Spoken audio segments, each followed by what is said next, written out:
I was shocked to discover that my husband, who had supposedly died on the battlefield 7 years ago, had returned. But instead of joy, I felt nothing but fear. Jack slowly walked toward me and gently took my hand, his eyes filled with tenderness. I'd forgotten how beautiful you were.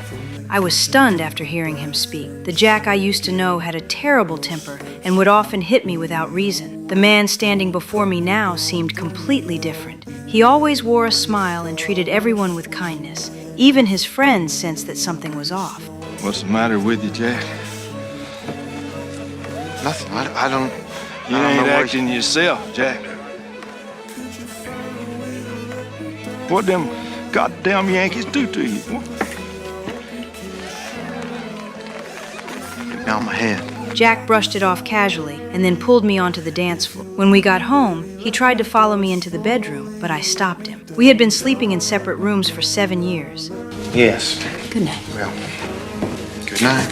Later, just as I was about to go to bed, Jack suddenly appeared and startled me. I swore if I ever made it home, I'd shave this damn thing off. Would you do it for me? But while I was shaving him, his hands began to wander. I pressed the razor against his neck as a warning, and Jack quickly pulled his hand away. Even though he had changed in many ways, I still couldn't forgive the hurt he had caused me. After finishing the shave, I prepared to return to my room, but he reached out and held my hand. Get used to each other again, don't we? I guess so.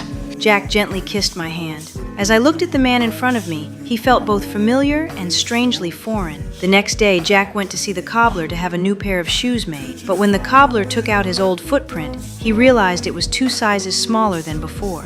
Well, I'll be damned. That ain't mine. You must have been drunk.